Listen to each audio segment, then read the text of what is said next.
And I wish you a fruitful discussion, and I will give the word now to Christina Mand, advocacy and engagement expert in Mondo, Estonia, to start the event. Thank you very much, Ariana. Good afternoon, everybody. Nice to see you, the millions of viewers around the world. But indeed, when thinking how to introduce today's events, in addition to what we wrote in the invitation, and I had to explain what we're going to do today, yesterday, to my 6-year-old nephew, then the way I tried to explain it to him is that when we buy or eat or use something, we do not always think about the process of how it was produced. When we talk about quality, we often think in terms of how it makes us feel, how long it lasts. Does it have a good brand name? Is it made of a good material? But we don't think about the quality of the process, how it was raised, how it was grown, how it was harvested, how it was produced, how it was transported. So for example, yesterday, when I spent time with my 6-year-old nephew and we were buying chocolate, then he says, I want this. And he wanted to buy a chocolate, which name I'm not going to name. And it tastes good, he says. So I said, but that's not really a good option because children and child labor has been used to produce it. That's how I argue. So we discussed the environmental and labor aspects of this chocolate and of child labor and of human rights. Not easy, I'm telling you, but the 6-year-old got it.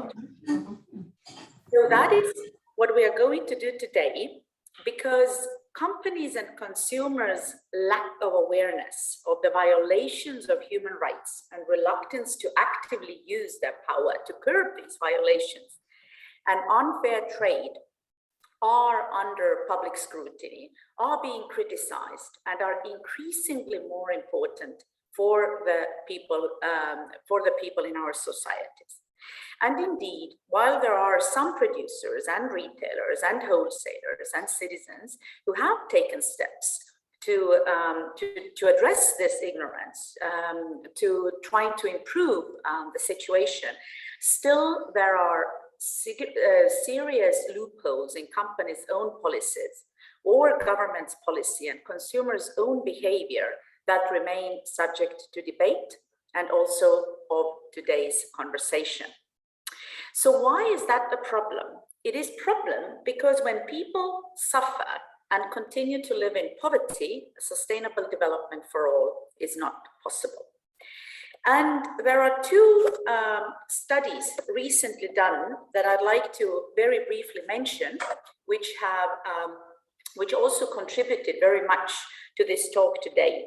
The first is that an Estonian foundation called Estwatch did a study on the true price of the shopping cart, or the responsibility of the Estonian supermarkets in their supply chains. And they noticed and realized that although the supermarkets in Estonia, which probably is quite similar to the situation in Latvia, Lithuania,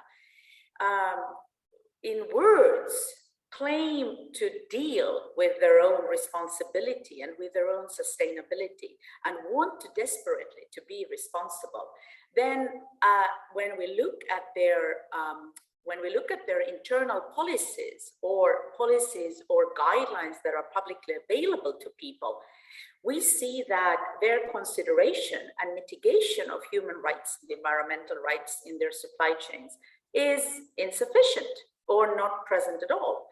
And because we looked at the Estonian supermarkets, then the quite clear cases were that only 3 have some policies on supply chains, some have few measures of sustainability, and some have absolutely none whatsoever. We'll give you the link to the study later, or it's here. You can also read it. The summary is in English, but of course it is mainly in Estonian. But it's a super valuable research because it tells us that although in words we want to be good, that's not necessarily the case. And why supermarkets? Because they decide what we get to buy. And what we get to buy is important, particularly for the young people. And that's the second study that we looked at. At the beginning of this year, the Estonian, Latvian, and Lithuanian organizations, we did a study on the fair trade awareness among the youth in our countries, among the kids between 15 and 19. And a lot of the children said that the concept of fair trade and the understanding of fair trade should be supported first and foremost by the businesses that use the raw materials from the developing countries. And one of the reasons why they can't buy fair trade products is because supermarkets don't sell them. So those two studies are very clearly linked to each other. But what is also very important, why we have this talk today, is that the young people also said that they believe that we as consumers can also influence the lives of the people who produce a lot of the products and goods and food that we use on a daily basis. So there are two important things. There has to be a chance to behave well, and there is a belief that my behavior actually changes something. So the problem that we're trying to solve here is how to be more responsible in our business and personal decision-making, and how human rights violations in trade actually affect our future. And there is a beautiful proverb among the Ashanti nation, which says, if you know the beginning well, the end will not trouble you. So that is the key thing. We should know where the things come from that we consume and use and sell.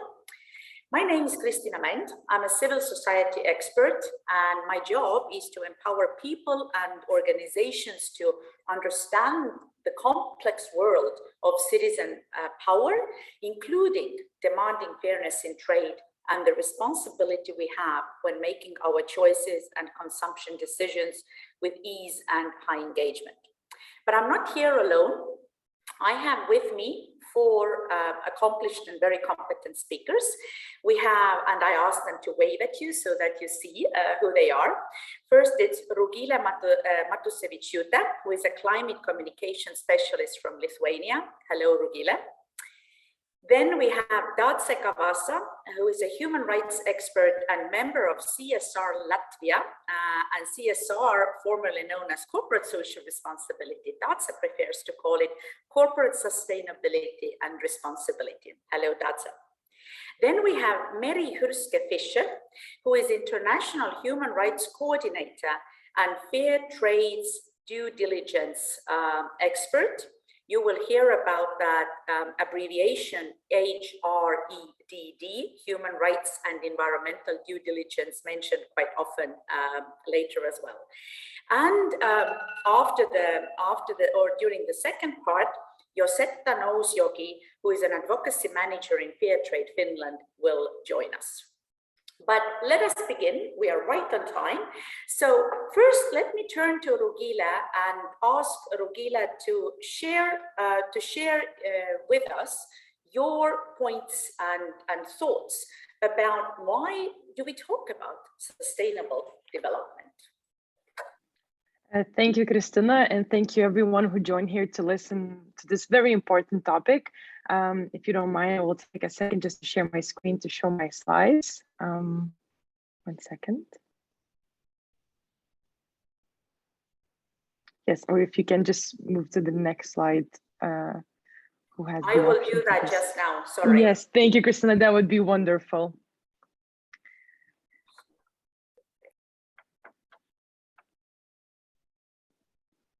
Yes, thank you very much. So as Kristina mentioned, I think she did a very great job in describing how do we explain fair trade to a person who is 6 years old. But as a climate communication specialist, and I work in various fields to help scientists and climate advocates to talk about sustainability on various aspects to the audience and to the public to make this topic more important to the general audience, I see that there are many topics in sustainability that most of us have a knowledge of a 6-year-old. It's not only the 6-year-olds, it's just as us as well, we don't really understand what is fair trade, what is climate change, what is various topics about our planet, and that actually has a very great impact on ourselves. So I decided to do a little bit of a research and see the public opinion about fair trade products and what is the general understanding of these products and what do they mean. Because I believe if we wish to make a change, it must happen on all levels of society. Of course, we can start with businesses, corporate levels, and politicians, but if general audience and general people won't understand what is fair trade and why it is important, and if we won't be able to explain it in a rather simple and understanding manner to everyone, we won't reach the results that we need in order to solve this issue. So if we could go to the next slide, that would be wonderful. So on one hand, we have research done in 2006, which first of all, I would like to mention that as a communication specialist, there is a great need for more research when it comes to public opinion about fair trade products.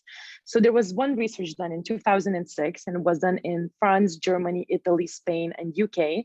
And it shows that over 90%, so the majority of the people would buy fair trade products if they were widely available and of comparable quality to regular products. And little do we know that there are these fair trade products in the shops, but not as many people know. And I will talk about that later on in my presentation. But we see that there's the great portion of people who do understand the necessity. And even so much so that 60% of these survey participants claim that they would pay 10% more for such products. So we see that there is a great interest, and we could say that, you know, people understand what is fair trade. It's a very good results. But if we could go to the next slide, we can see a survey done in Lithuania in 2014, so not that long ago, and it shows completely different results. 47% of men and 52% of women in Lithuania have never heard about the term fair trade and what are its goals. And even so, that around 65% of survey participants in Lithuania don't even know where they can buy these fair trade products. So we could look at the first survey that I show and say, oh, everybody knows what fair trade is. But if we look at the surveys in Baltic countries, we see that the understanding of what is fair trade and the necessity of it is not that, you know, important to the people. So we see a great gap in understanding. And as a climate communication specialist, I see that it's very important to communicate on these topics, and so the audience would understand it better. Could we move to the next slide, please? And I was very lucky to talk with the corporate responsibility senior expert at Rimi Baltic Group. And as Christina mentioned, Rimi is one of the few supermarkets that is actually taking a step towards a more sustainable system in their shops. But even him mentioned that there's only 87 products in Lithuanian supermarkets containing fair trade, UTZ, or Rainforest Alliance certificates. So it's a very, very small number. It's even smaller when you compare it to the 766 products in Lithuanian supermarkets that have organic or sustainable certificates. And the corporate responsibility senior expert have told me that is because many people do understand what sustainability is at this point, or what is, you know, eco-conscious or good for you, or these green leaf certificates. They already know them, but not so much when it comes to fair trade products. So it's very important to, first of all, educate the people. And as Christina mentioned, tell them like they're, you know, 6 years old at first, to start with a very simple description. So what is fair trade? And we can do so by collaborating with communication specialists, news media outlets, environmental activists, even environmental psychologists. And I believe we will have a discussion after this presentation with Christina later on, and we can, you know, talk more about it. But I believe that we should start with communication and with education as a key point into making fair trade a more popular topic in our society. And so thank you very much for listening. And I will give the microphone to Darcy, who I believe will even have more to say about this topic. Thank you very much. Thank you very much, Rogila, for that opening and showing how the fair trade actually is treated. I mean, there is, like you said, there is an awareness thing, and then there is also the behavior thing. So how do we put those two things together? But indeed, let me move over to Dace. And Dace, as I said before, is a human rights expert and member of the Corporate Sustainability and Responsibility of Latvia. And let's look at why the human rights matter in production and in sustainability and in the supply chains. That's over to you. Hello, everyone. Yeah, thank you, Christina. What Rugile already said, our awareness to what is included either as fair trade or in general as sustainability, what does it mean? I think we have to realize that much of the communication and much of our awareness starts from the environmental elements. And that kind of coincides with what Rugile was saying about that awareness on organic products, that people are more aware of it. So here I've used the cradle to cradle perspective on their product and service, or more product design, but it very well encompasses three key elements of what in general we understand as sustainability, and that is then included into the different certificate schemes, including the fair trade assessments, and later we'll get a bit more on the due diligence. So that top part of the triangle, which is the ecology, and if we split, so that will include different elements. So I think we are aware of, because we are communicated a lot about it. Yeah. Also, of course, it is our personal convictions, ideas, professional work, or the industry where we work. Yeah. So you'll have the push and pull effects in all of our personal and work areas. Whereas we are less so aware of the economic part of the triangle, because when I ask the groups, the companies or students, what is the main purpose of business, very often the only first answer is click, oh, profit. Whereas the thinking, the paradigm change requires us to look at this whole triangle and say, well, no, the profit is the end result. It's a result of what we do, what's the value we are creating. And to me, sustainability is about creating value. And this is where we start looking also at the social elements, and human rights we have in all of them. So here are just some of the examples, but it's not exhaustive, and it includes a bit on environmental elements as well, just not the human rights. But for example, if we take the economy and equity, or the social part of the triangle at the bottom left and right, we have the human rights elements that we don't think of it as human rights. But for example, equality between wages between men and women. That's part of the non-discrimination element. That's where human rights are. That's internal within the company. We'll have environment and social part overlapping. So you'd have these sort of triangles overlapping and going into each other, where you'll have the health issue. So work and safety at work, health and safety at work is also, you'll find many of the human rights elements. Now, where do we find them? Where do we find the references? Okay, what is a smaller labor law issue and what is a human rights issue? And we start looking at, if we take it from the national perspective, your constitutions will be the documents where we will find the list of the events or list of the issues. Specific industry issues will be related to, for example, extractive industries. It will be very much related to the countries you're operating with. So it will also include the political choices, the choices whether we cooperate with a country that is dictatorial or at war, yeah, for example, or executing genocide, for example. It's a mix of, but anyway, we'll look at the constitution to start with at home. We have international treaties for the European level. We also have European Union Charter of Fundamental Rights. And there you will find the listing of the rights that are relevant for you.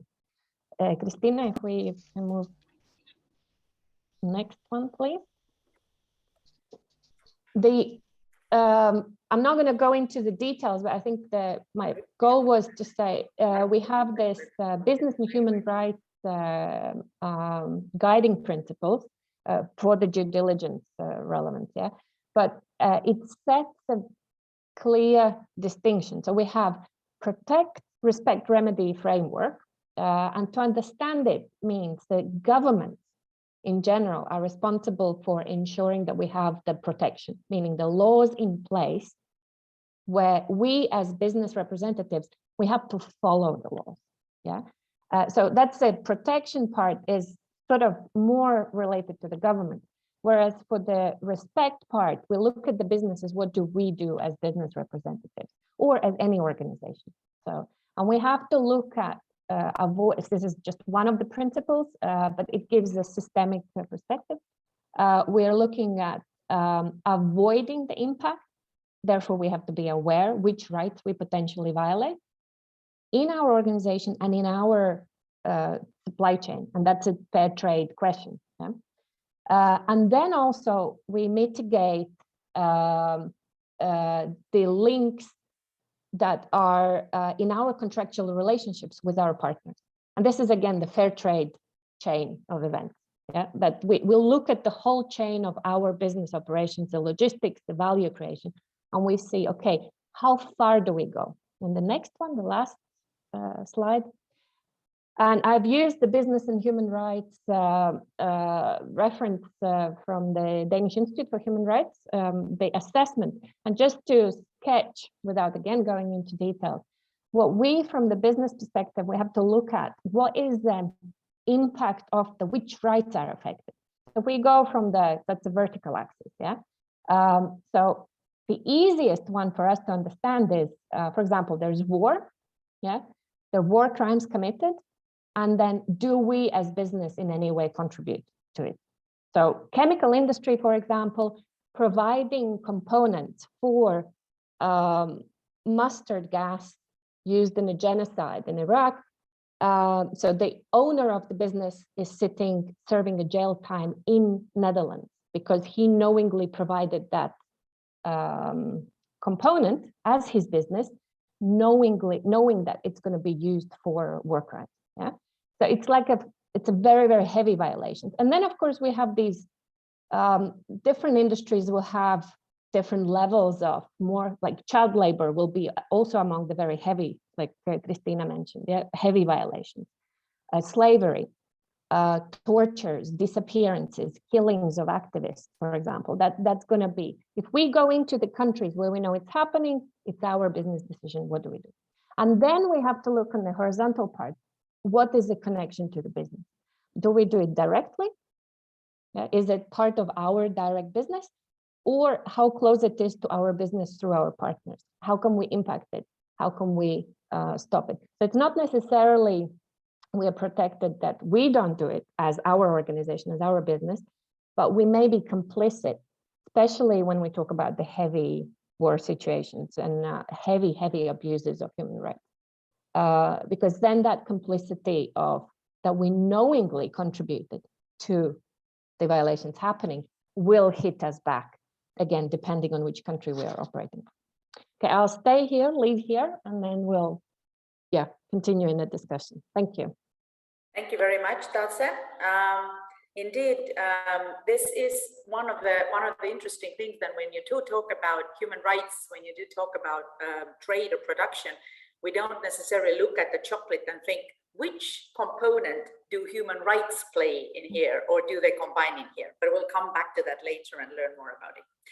But indeed, let's look at how human rights look from fair trade perspective, and what is human rights and environmental due diligence, because there is a method to also measure or see, observe it. But Mary Hyrska-Fischer is a much better person to make her contribution and talk about it a little bit. Mary, the floor is yours.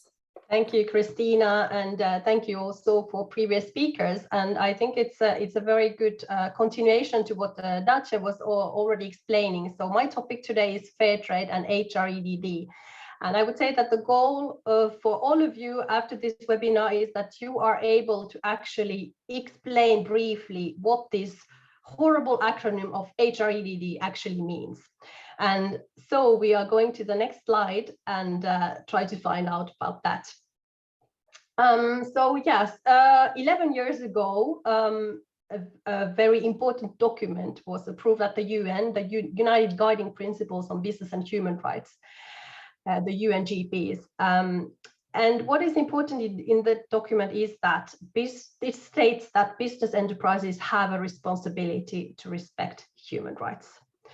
So as Dace was already a bit referring to, it means that businesses actually need to prevent and address the negative impacts to individuals, whether it's workers or communities or the environment in their own operations and also in their value chains.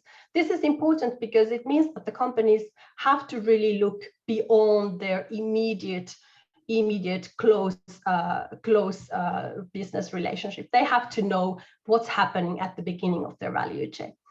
In practice, this means that companies are expected to establish a process of HREDD. And here on the slide, you actually see this sort of round thing with arrows, and that's actually adopted from the OECD. With the sort of fair trade touch on it, and it has numbers and it has text, and that is the HREDD process. So companies have to commit to human rights, respect for human rights and the environment. As Christina was saying, many companies do that part, but then what happens then after that is still lacking, because they should be actually identifying the risks in their value chains.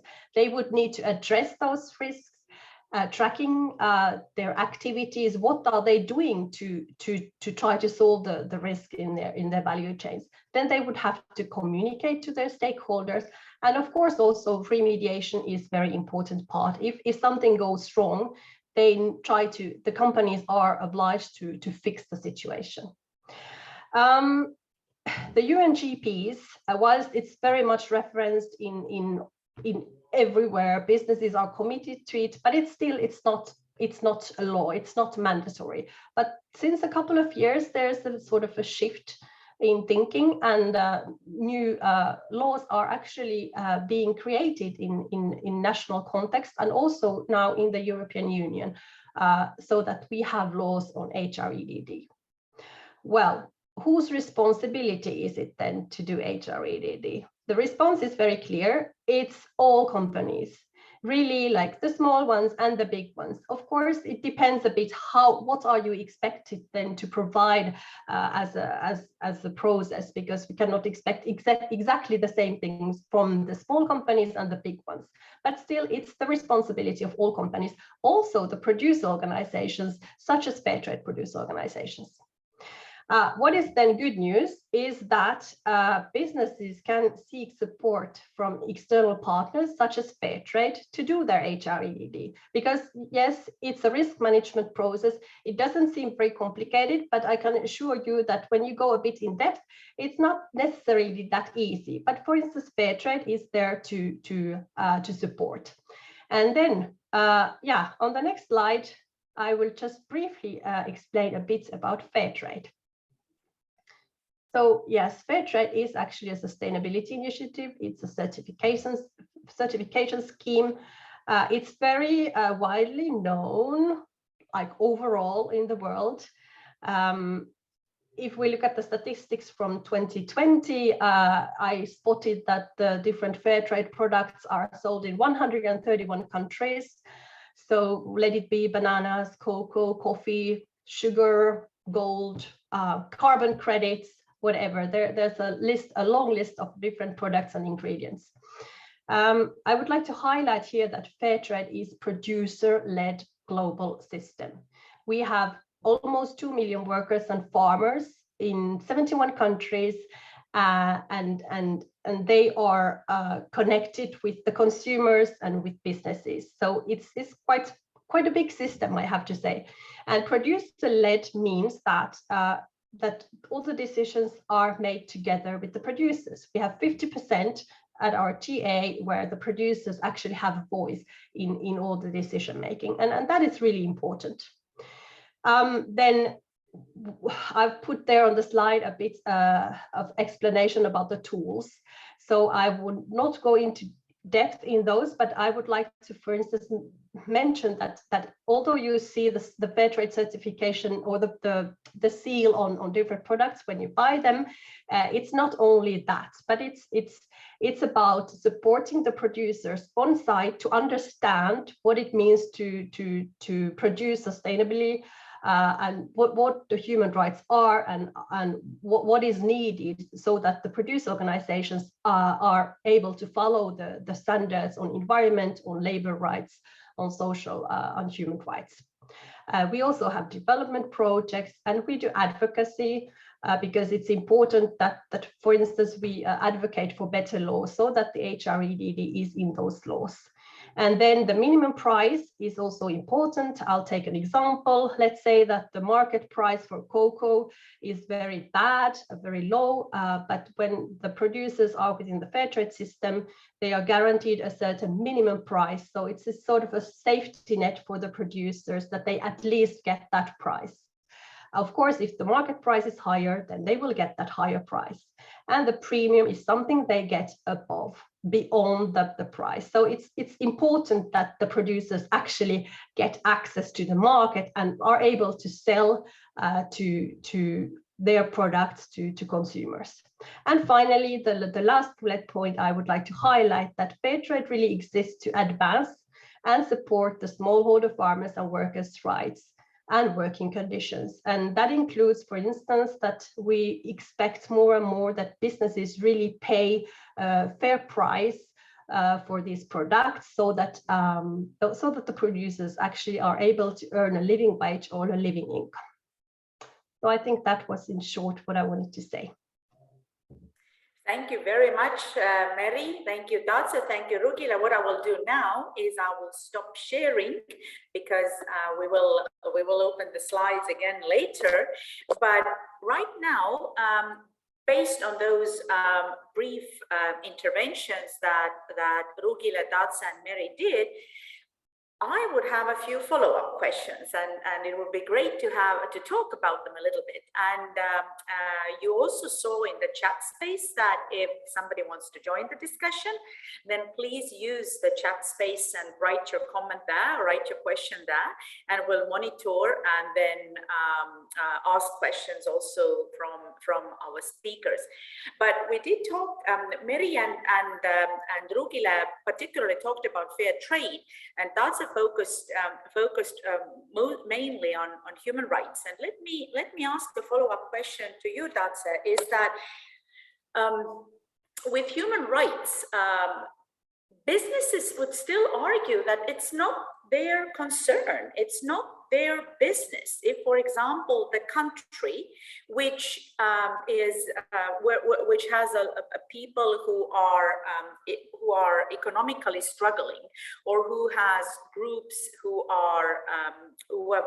suffer from vulnerability, or who are in vulnerable situation, who produce food for us, who produce products for us, coffee or tea or banana that we talked about, our businesses or our government would say that it's up to those countries to defend their people's human rights, and we'll just do what will defend them here in our country.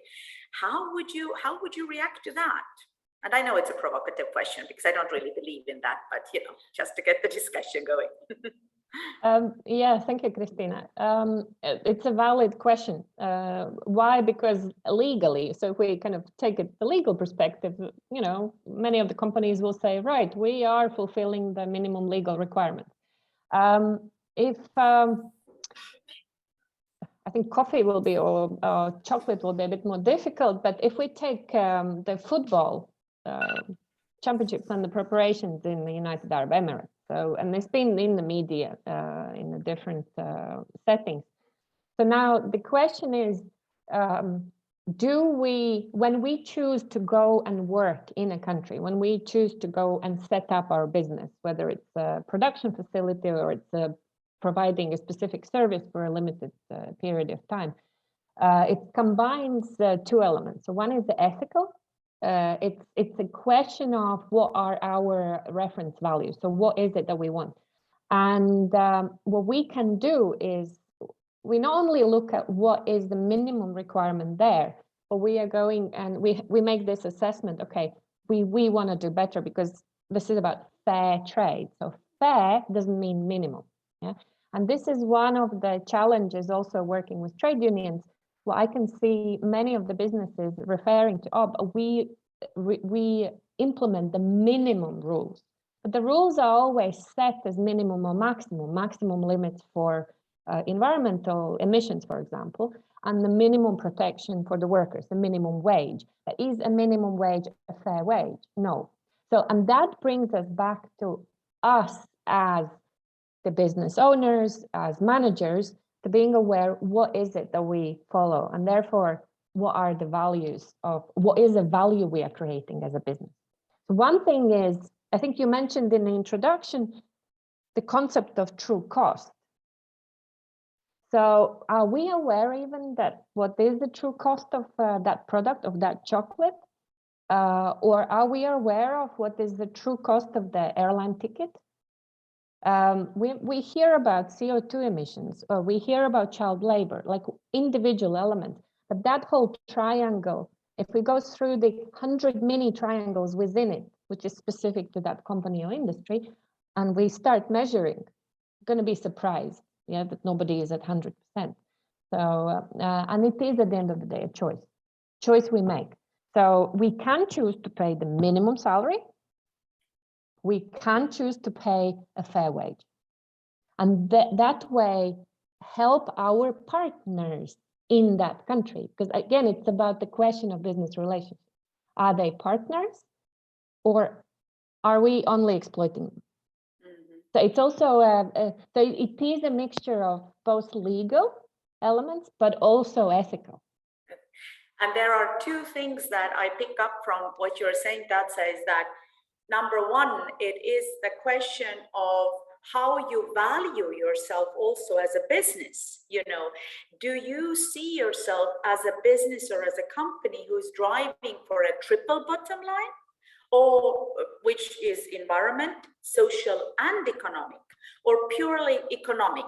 And sort of the modern management and the modern business ethics says that only driving for economic benefit is just so last century. We don't do that anymore. And like the study we did in Estonia, Latvia, Lithuania, and also a little bit what Rugila was mentioning, actually proves that particularly young people, they are much more conscious about it. They are much more aware about it. And the second point, what you just said is very true about the true price, is that when we ask young people, so when you pay 10 euros for a t-shirt, what do you actually pay for? And many of them haven't even thought about it, that they actually, that cheap price doesn't include environmental costs, healthcare costs, people's development, education costs, that we in these countries take for granted, that the taxes and the prices contain them, and that's how we can afford them.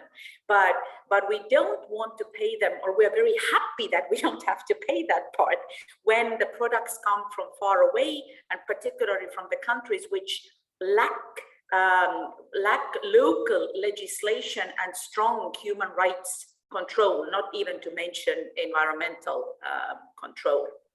May I make a remark? Because I think sure. The question is, if we only look at the economic sustainability as, of course, say on that triangle, if we look at the cradle to cradle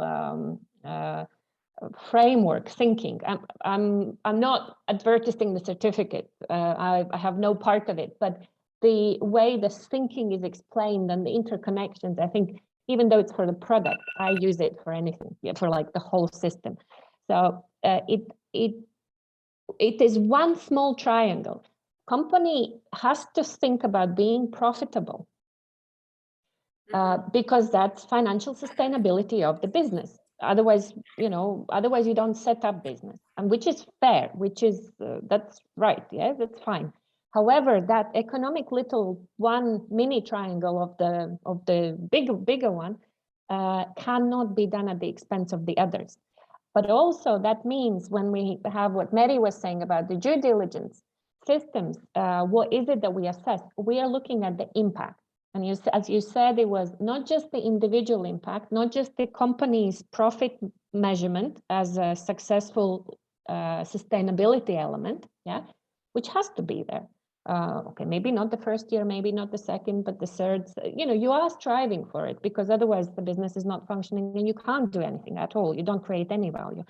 So, but that is done, but you also measure impact on the, not just on your business, but what is that economic activity impact? So we have taxes, how much the company pays taxes. So that's a whole global chain, IKEA scandals with offshore scandals with different many companies, yeah? And that is part of that economic triangle. It's something that we also have to think about measuring. And it is for company representatives. It's also one of the sustainability elements they can highlight. But then it's also the different ways of community economic impact, because by setting up these stable, social, environmentally friendly workplaces, we are actually contributing to clean air in a community, a lower cost, economic cost of sick leaves. So it's a chain down the road, prevention of early deaths, etc. So, and that is not like when we talk about true cost, we don't measure it. It's not measured. It's not in the price of, because I work with the aviation unions, it's not in the price of a €1 ticket for an airplane ticket. That's true. And it's not presented as such, which actually leads me to a question to Rugila, that as a person who deals a lot with communication, do you think, Rugila, that there is can we do a better job in communicating it, in visualizing it, in showing it? Maybe that's the problem, that we just haven't been, how would I say it, elaborate enough, visual enough. Yes, I do think so. And I believe that businesses won't be the ones that will do this, because it's not, at the moment, it's not beneficial for them to show the true cost. And if you look on social media, and if you look how people get the knowledge of the true cost of the, living conditions of the people that make, our coffee or chocolate or even our clothes, you see that the information comes usually from either activists or just people who found it, and shared it online. For example, at the moment on TikTok, there is a very sort of a trend when it shows fast fashion clothes that have words like "help," "save me" written on the tags, as people who are making these clothes are sending messages to the people that are buying these fast fashion clothes. So there's this trend on TikTok, and of course it's not the businesses that are sharing this trend. It's not the people that are gaining the benefits of the fast fashion or the chocolate or coffee industry. It's the regular people that are communicating about these issues. And I believe that that's one of the reasons why it's a bit difficult to make businesses more involved in this topic, is that at the moment it's not beneficial for them. But people are getting to know this message, because activists and communication specialists and organizations and conferences such as this one are talking about these issues, and more people are getting to know it. And the businesses that are looking for that, the businesses that have more of a better understanding of what's happening next, and not only focusing their business strategies on right here and now, but also the future, are seeing that they have to make this change in order to sustain their businesses in the future. So when it comes to the communication, I do believe that the majority of it is now happening from the activist and organization side, and the news media outlets and so on and so forth. And businesses are the ones that should start communicating more. And there are companies that are doing so. And you have mentioned in your research, there are quite a few supermarkets, 3, I believe you've mentioned, that are already taking steps forward to be part of the change. And I think, communication specialists and strategists should focus on these businesses, go to meetings with them and help them out to communicate the fair trade message. And it can be done so in various ways. Here in Lithuania, we have one example where when you buy eggs, they can either be free range or they can be grown in cages and stuff. And we had this strategy where you would find logos next to eggs, and it would say find out whether you're buying a free range egg or whether you're buying an egg that was, of a chicken that was grown in a very, bad conditions. So they were educating the people in supermarkets, next to the, you're buying the eggs and you're being educated at the same time. And we could continue this tradition with fair trade products as well, because people, they buy coffee, they see a logo and they're like, what does this mean?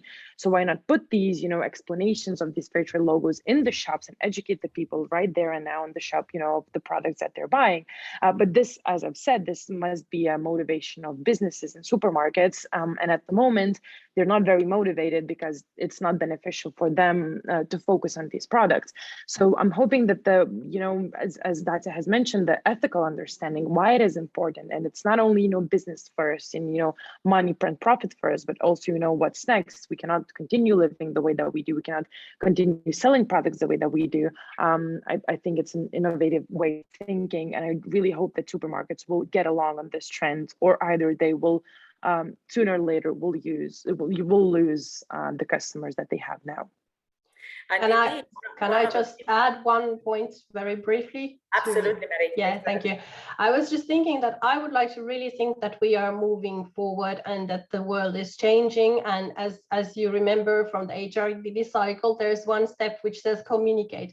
So yes, maybe it's not always businesses benefit to be open about the value distribution, but still, I mean, that's more and more expected from them, and there are companies doing that already. And I think that it's such a reputational risk if you keep hiding these things, that it will be changing a lot when the laws are in place, and is already changing also because businesses are doing that like from the voluntary perspective. The world is not perfect, but I would really like to think that we are going towards a better world. Right, and one of the things that you, Mary, also mentioned in your intervention was that it's not mandatory yet. Responsibility is not mandatory yet. And I was just wondering, listening to Rugila and now your comment, that sometimes I wish that with coffee or bananas or anything, especially those that come from faraway countries, right, that which don't enjoy the same kind of legal protection of human rights and environmental rights and so on as we do, then it would be perhaps useful to also put to force them, the companies who sell or produce, to put pictures such as we have on cigarette packages. If you smoke, this is what it does to you. So if you buy this chocolate, this is actually how it's being produced. But what does surprise me now and then is when I walk around Estonian supermarkets, and similar to Lithuania and Latvia, we actually have hundreds of certified products, hundreds of fair trade products, over 600 in Estonia, same numbers also in all of our countries, is that some of those companies or supermarkets who do sell them, for some reason, don't use this as a competitive advantage. They don't use it in their argument. They don't say, come to our supermarket. They still say, come to us because our bananas sell the least. They don't say, come to us because we have the best selection of products that are child labor. Well, you can't always claim that it's child labor free, but during the process, this has been forbidden to use child labor or do environmental damage. But Mary, you already sort of opened that Pandora's box a little bit, and tell us a little bit about the sort of certification part. That it's clear that some countries and communities, especially those who are vulnerable, cannot really stand up for themselves the same way that we can perhaps now in Estonia, Latvia, or Lithuania, and in Finland as well. So it is up to us also in the countries who use those products to do that. And fair trade has been one of the mechanisms. What makes fair trade unique? Why shouldn't the companies or the supermarkets themselves just say that, we have our own product line, we have our own certification scheme, and we know that it's fairly traded and we don't need any external proof or whatever. So what would be your comment about that? Well, yeah, it's a tough question also, but let me try to respond to it. Well, first of all, you know, fair trade is not, as you said, we are not a guarantee of a child labor-free product. I mean, we can't say that, yeah, you buy fair trade certified chocolate, there's no child labor, because you can't be sure for that. But it's true that we have standards that mean that we say child labor is not is forbidden, and we have as I said, the minimum price, the premium, that people actually get more money. So because, you know, poverty is one of the root causes of so many human rights violations. So if the cocoa producers actually get a better, more money for their products, then they actually might be able to not to put their child on the field and actually put the child at school. So, you know, this is maybe a bit simplified, but still. But yeah, what makes fair trade unique is exactly what I was saying, that we have a very strong presence in these producer countries. We have 3 producer networks in Asia, Africa, and Latin America. So we really like cooperate with these producers, and one thing that I forgot to mention when I was talking about the HRDD process is that businesses actually need to consult the stakeholders, the producers, in all of these steps of the HRDD process. And I think that fair trade is in a key position to actually build those links between the businesses and the producers, because we are there in the field. So yeah, that's sort of I think one of our key advantages compared to some other certifications. Yeah. Mary, let me ask one more question from you. Is that we Rugila and I and Dace have been saying how the situation looks like in our countries, Estonia, Latvia, and Lithuania. And we have sort of enjoyed this capitalism and now this sustainable responsibility attitude far less than you have in Finland. Are people in Finland, are companies in Finland more aware? That's quite clear. But what has been done that you would say very well that is the case now, that there are people understand what fair trade is, people understand the fairness of trade, people demand those products, and also scrutinize the companies who don't honor human rights in the production and sales. What have you done? Yeah, well, I would just say that it takes time. It takes exactly what was said about awareness raising of consumers. It takes taking the businesses on board, also like building their awareness, because businesses, some small businesses, they don't know what HRDD is. They don't know what is required. So I think it's an ongoing process, and you are never finished with it. But if you take all the actors on board and you are very patient, I think that's sort of like taking you to the right direction. And yeah, it requires time, that's for sure. But maybe, I mean, Josetta can then, when it's up to her, she can complement what I just said on this question.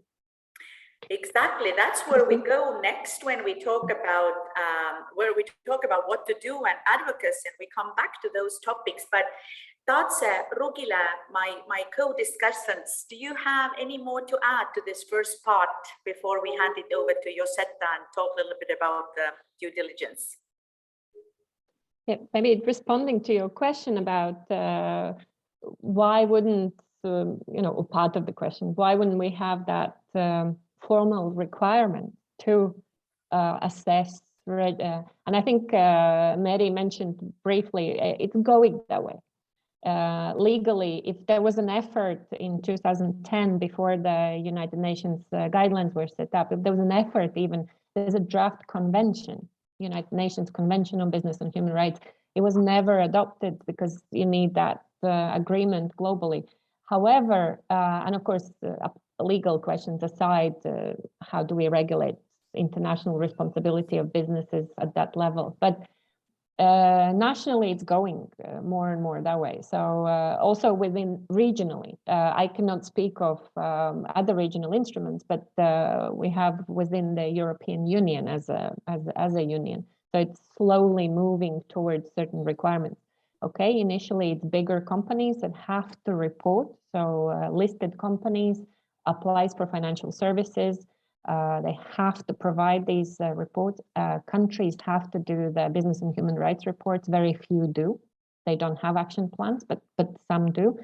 So it is moving that way as well. And I think you cannot, if we let it only on the choice of the business, it's not. So we need to find, we need to put those limits, because we know that there's this tendency of, as I call it, in our case, it's Wild East, yeah, Wild West movies, yeah, and then we are in this Wild East. So it's that testing, like the small children testing the limits all the time. And it's the same I see with businesses. And it, you know, and it always brings us back to, yeah, we don't want to regulate too much on one hand, but on the other hand, if we don't, it depends on the context. If we don't have the Scandinavian collective labor negotiations frameworks, for example, and the culture and the protection, which is also being undermined, by the way, then we cannot rely on trade unions making those deals, because as we don't have instruments, we don't have culture. It's like dismissal, you know, like, well, what do you talk? So, so we have to find that way, and it will be geographically context-based and etc. And yes, Christina, the same violations happen here on labor issues as they happen in Colombia. Yeah, we are lucky we don't have trade union activist killings, for example, which is common there. However, we have in Latvia just lost 2nd of June. We have a fantastic judgment at the European Court of Human Rights against the Latvian state, and it's a case of air traffic control. It's a fantastic judgment, but it shows the level. It's a state-owned companies that do it. So it continues. So we can't say we are better or not. It's I think the awareness, my first starting point, the awareness of where we are.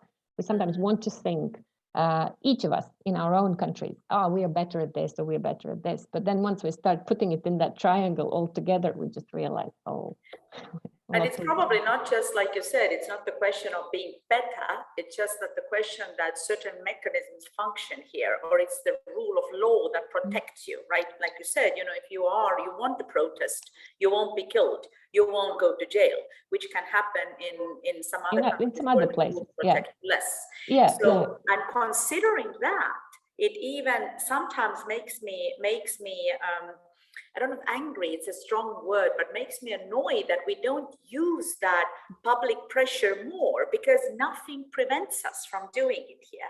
And in that study that I told you at the very beginning that Estwatch, the Estonian foundation, did on the supply chains in Estonian supermarkets, of course, in the recommendations, it's exactly the same thing. Yes, it is the business's responsibility and the supermarket's responsibility to do it, but it's a multi-layered responsibility. It is the same for the governments, our own government, who allows purchasing certain things and under certain conditions, but it's also and uses them, for example, in public procurement, right? That one of the public procurement is a tool that the government can control what public sector institutions, what kind of chocolate they can buy, you know, what kind of clothes they can buy for the army, for example.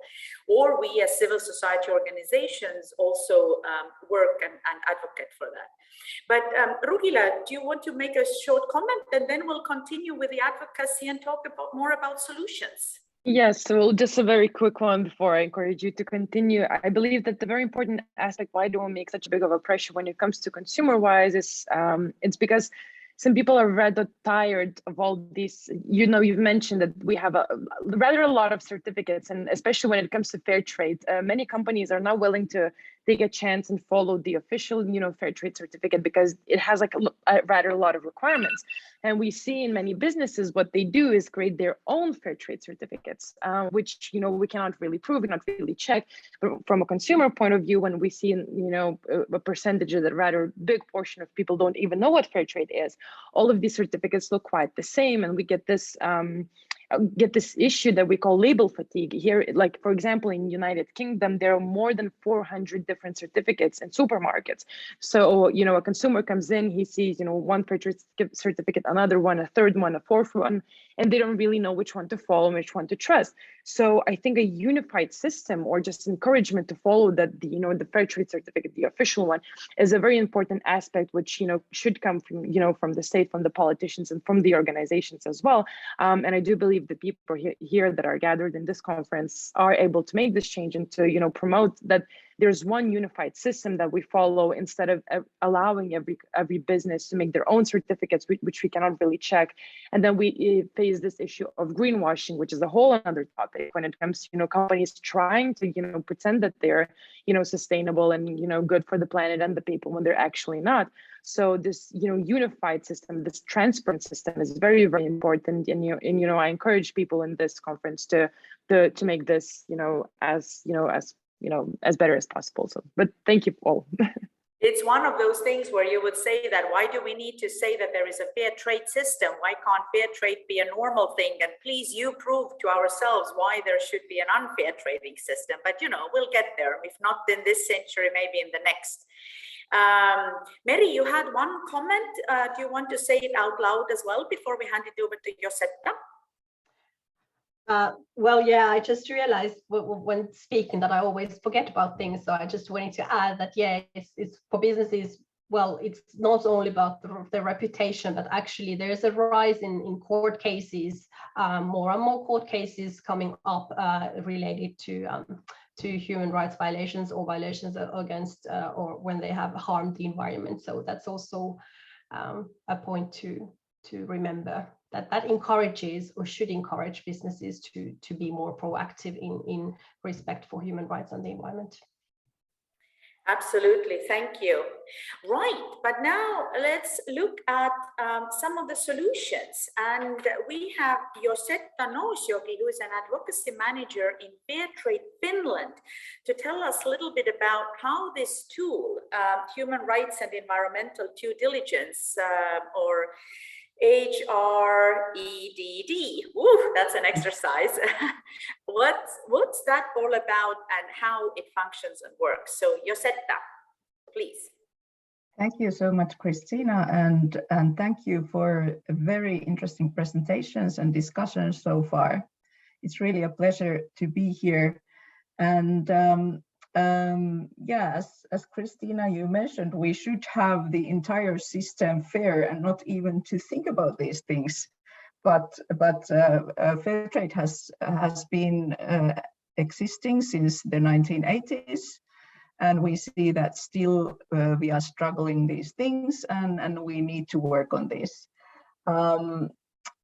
Besides being a pioneering certification, fair trade is also a grassroots movement. And we are doing a lot of education. We are educating consumers, but we are also training companies. We are training public procurers.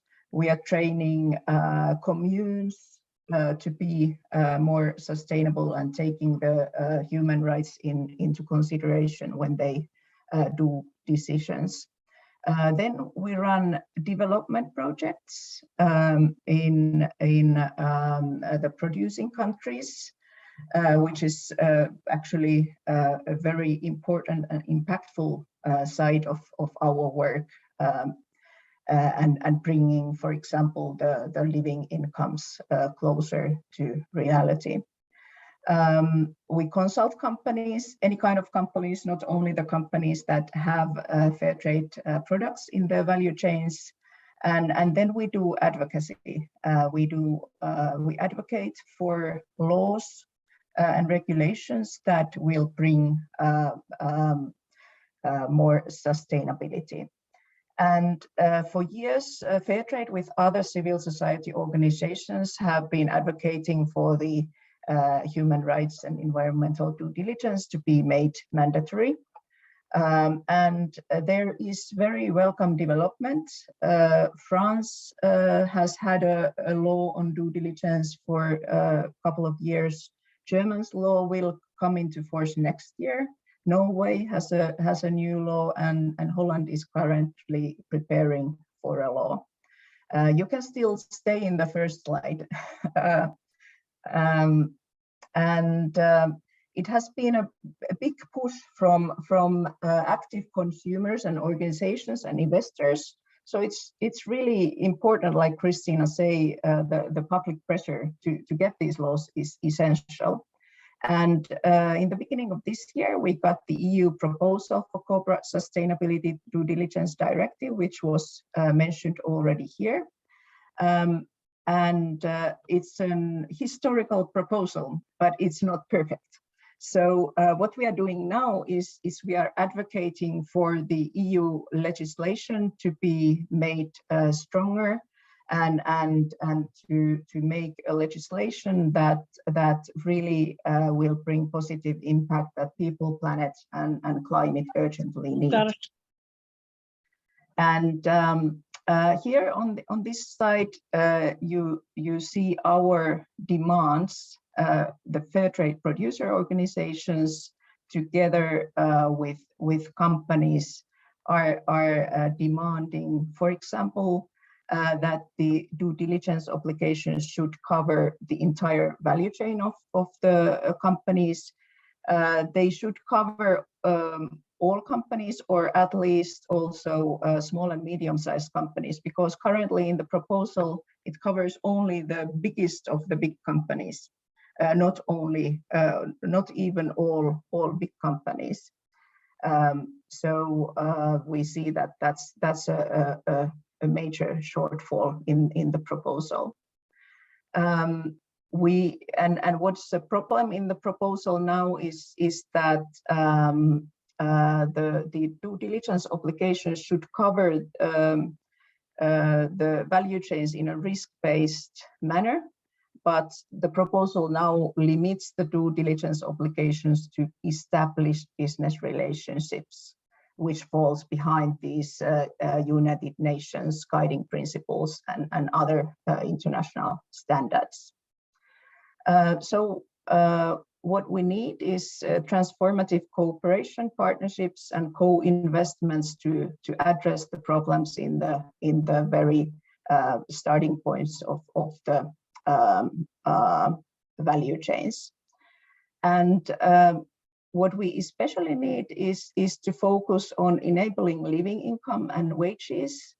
And now you can move to the next slide. Because we think that without social justice, there cannot be ecological justice. Just as was mentioned before, if a farmer is too poor to hire a workforce and has to put their kids into field and must cut wood and not invest in better producing crops, this will not bring us ecological sustainability either. So that is why it's really important that we take care of the living wages. And then on the next slide, you see some of the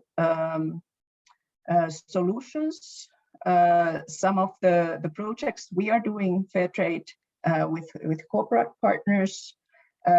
These products are probably well known to you. Ben & Jerry's has been our partner for many, many years. Especially on the cocoa and vanilla value chains, where the living income is really lacking behind. Also, Tony's Chocolonely, a Dutch brand, which was established to create slave labor-free chocolate.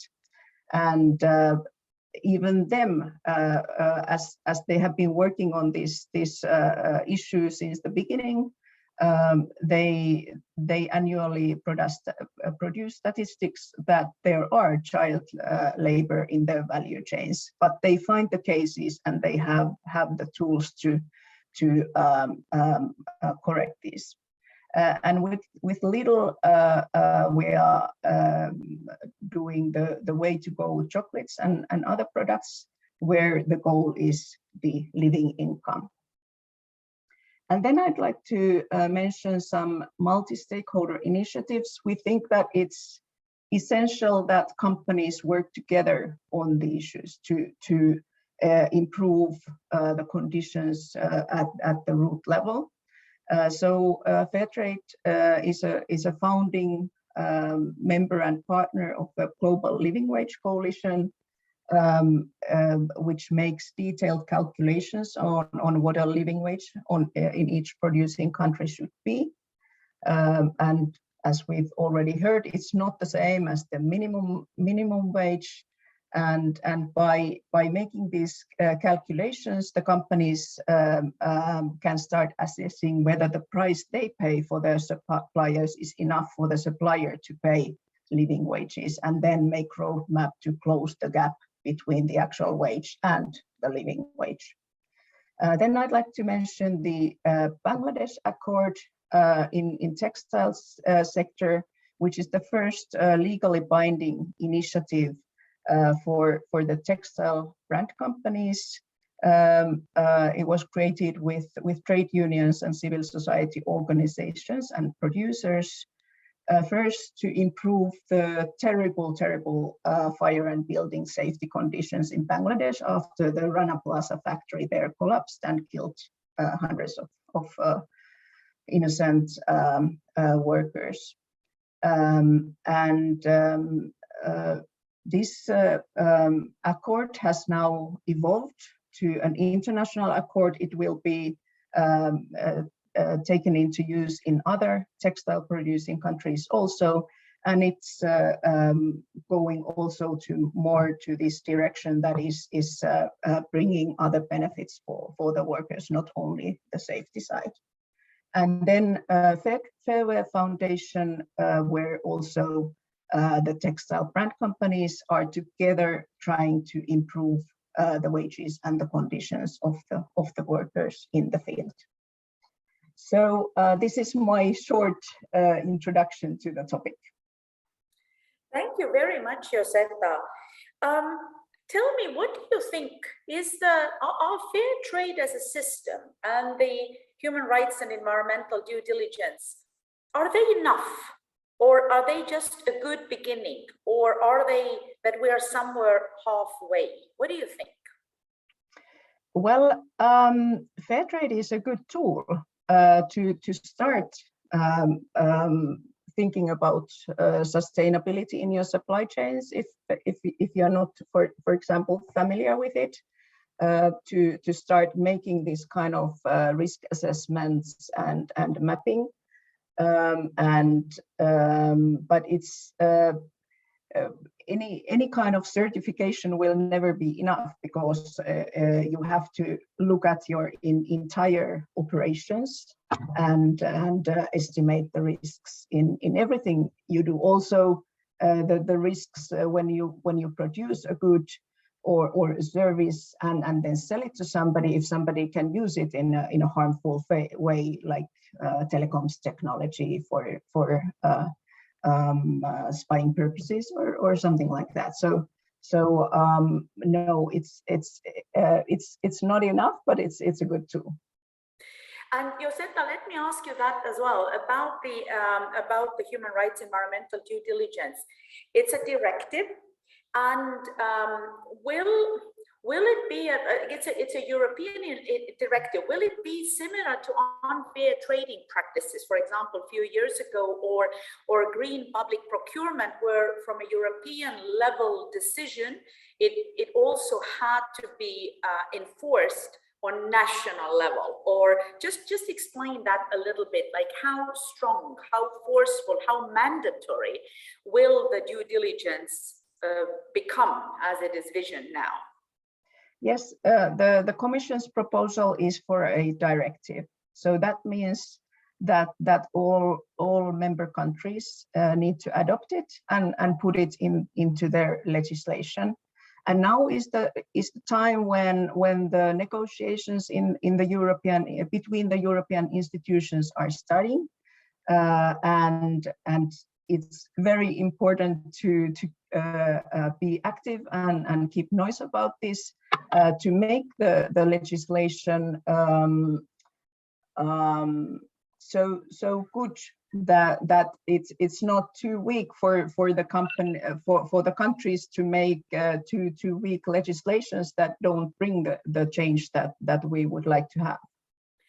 Josetta, do you also see that, for example, in case of Finland, there will be somebody or an organization or a network fighting against it or trying to make it weak?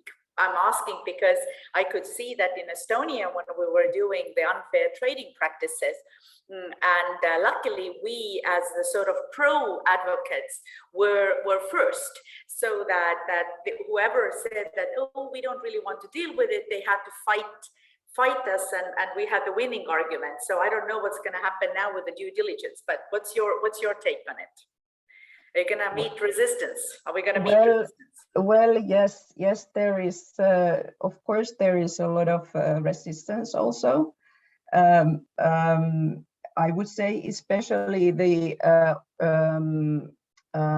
business organizations, some of them have been very vocal on this.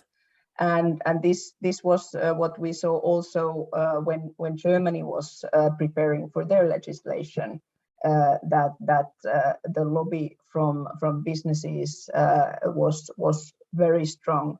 So we see that there are these front-running companies that are doing their due diligence, and but they are too few. So still the majority of businesses are trying to fight back these kind of rules and legislations, which actually I think is kind of not wise, because they will need it. They will need the sustainable development themselves to be able to maintain our planet and maintain their supply chains and be able to operate.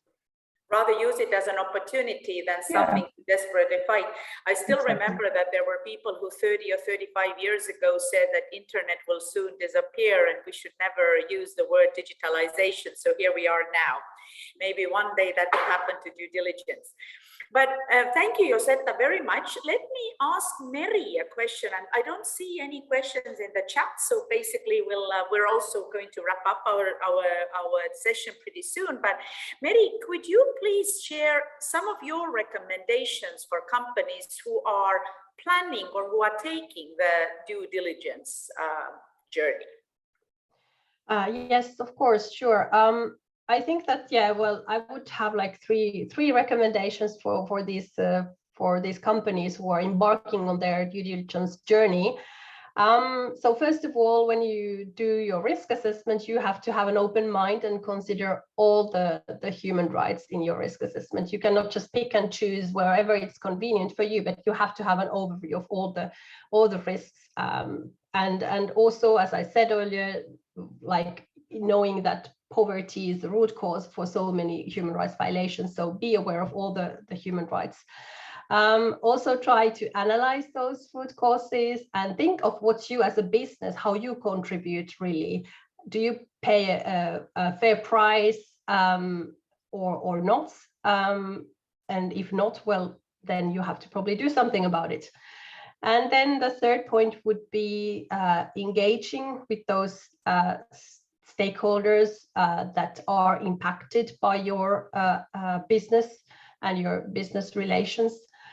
Because when you do a risk assessment, you can do a lot at the beginning, doing just a desktop research, looking at the statistics and getting this overall picture. But then when you go a bit deeper, you really have to consult the people, because that's sort of one of the cross-cutting issue in HREDD.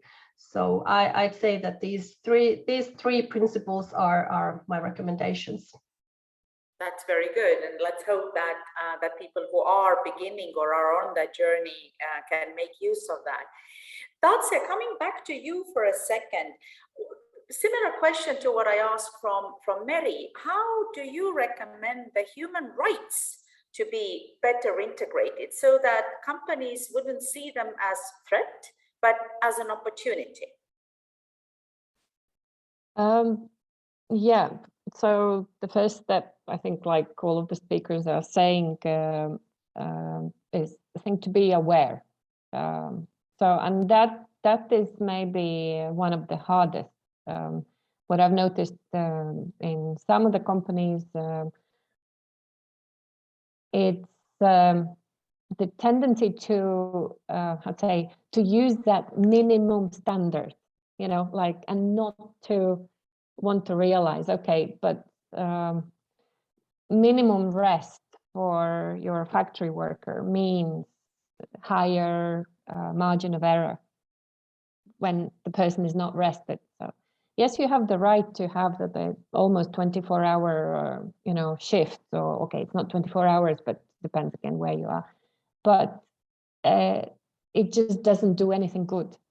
It has no medium or long-term positive impact because your risk levels, your errors are going to increase, yeah, and save the death rates at the workplace. Yeah, so I think that paradigm shift, and it's not a legal question. It's a question of really understanding that each of us being happy or not happy, healthy, socially stable person, whichever work we do, always will give a better result. And that is probably a lot to do with culture. With I've worked in over 20 countries, and I painfully feel that here in Latvia we are in the middle between Russia and the European Union. We are not we're not close to not mentality, but thinking in these aspects with the workplace, so say Sweden, or Denmark. But and it's painful to me.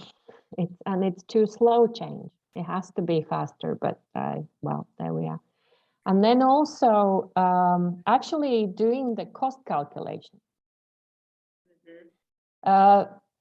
Taking the numbers and just doing the numbers and not trying to hide something for yourself because you're doing your own numbers. And if you, I think it was Josetta or Mary, you were mentioning that it requires the stakeholder engagement. Yeah. And if you do ask your key stakeholders, whether it is your main group of clients, your trade unions, employee representatives, if you ask them and you allow honest answers, I think this is important, to allow that safe culture being developed. Then you start getting the data that you're not getting because your systems are biased. You have built up systems that exclude what you don't want to see. And once you do the calculations, what's your turnover cost for the employees? What's the sick leave cost? What's the absence cost? What does it make for your production? What's the cost of a simple accident, seemingly simple accident, just because a step in a production facility has been slippery? Yeah. Once you do those costs, we have calculators for the safety and health at work. Yeah, there's like different calculators you can find, and you can just enter your own one accident numbers and add your own elements that are for you important, that generic calculators will not cover it. And just out of curiosity, do that calculation. And it leads us towards the true cost thinking. And that may change the approach. I want to give a good example. Schwenk in Latvia, the cement producers, for years they have set one of the main goals, for example, 0 accidents at work. Because part of the thing, okay, one thing is the calculation of the cost of that accident, absence, replacement, this. But as one of the representatives, she said, I don't want ever to go and knock on the door of my employee who has died at workplace and tell the family. Because that is the cost of the mental impact that it leaves on you as a manager, on your own colleagues at work, etc. That cost it does not appear in the ESGs or in the human rights and environmental due diligence. So these costs are not really, these elements are not really there. But think of all the possible costs, and then I think it's a logical choice. Thank you, Datsa. This indeed is time when we have to start wrapping up, and we have a few minutes to go. And let me give 1 minute wrap up quickly to Rugile and Meri and Josetta, and then for half a minute to Ariana to do the final thing. But Rugile, so your quick wrap up of what you said. We talked about sustainability and human rights. Yes, I believe I would just want to focus on what just Datsa said and just emphasize that calculations and just checking the cost of the products that you make. It's not only good on ethics wise, it's also very good for the companies, because most of the time companies that do their calculations, that check how sustainable they are and what places they're lacking, usually find that there are places where they can actually save money. It's also what Datsa mentioned, the emotional aspect, the ethical aspect, the moral aspect for the company, but also sometimes it's the financial aspect as well. So assessing, checking, and counting the true cost of the products that you sell is very, very important. And I do believe that everything that our colleagues just said is very true. And I thank all of you for giving me the chance to talk here and listen to what you have to say. Thank you very much. So do the true cost calculation and communicate what you learned and what you do. Meri, yes, over to you. Well, maybe I will just maybe address those who are here as the company representative, and I just encourage to start doing HREDD. You just have to start, and you can improve the process over the time. And remember that it's your responsibility. FedRed is a good tool, but it's not the only solution, and it certainly is not taking the responsibility to respect for the human rights from the company itself. And I will put a link in the chat right here if you want to learn more about fair trade and how we mitigate human rights violations in global supply chains. Thank you so much. Because this is what you also heard from Meri and Datsa and from Josetta as well, is that there are organizations who can help you with that. You don't have to struggle. You don't have to be afraid. Use it. There are tools and ways to do it. Josetta, over to you. Yeah, because Meri already said what I was going to say. I'm also telling companies that don't be afraid. Just start the process. And nobody can manage it completely in the beginning. You just have to start assessing the risk and prioritizing, and you learn by doing.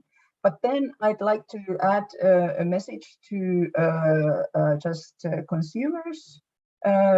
Require transparency on the things that you are buying. That will help companies also to improve their doing, and then demand lawmakers to make changes in the legislation that drive sustainability forward, and demand, for example, your communes and cities to make strategies for public procurement that include sustainability criteria. Thank you all. It was very nice to be here. Indeed, thank you. So, and thanks everybody who joined us today for this public talk on fair trade and human rights and environmental due diligence in sustainable development. We talked about why human rights are important in trade, what happens when they are being ignored, what does sustainable development require from organizations and people. Excellent tips from the people who participated in the talk on what to do. Main messages are that it's, don't be afraid. There are people and organizations who have dedicated their lives to it and are able to help. And what is most important is that most likely it will be mandatory one day. So it's the question, are you going to use it as your competitive advantage, or you are going to ignore it and suffer and perhaps in a few years pay a few fines? So Thank you very much for Rugila Matuseviciūtė, a climate communication specialist from Lithuania, from Dace Kavasa from Latvia, a human rights expert, Mary Hyrska Fischer, International Human Rights Coordinator from Fair Trade, and Josetta Nousioki, Advocacy Manager in Fair Trade Finland. And thank you, Mariana and Green Liberty, for organizing it. Well, that's it, folks. And enjoy and be well and respect the human rights.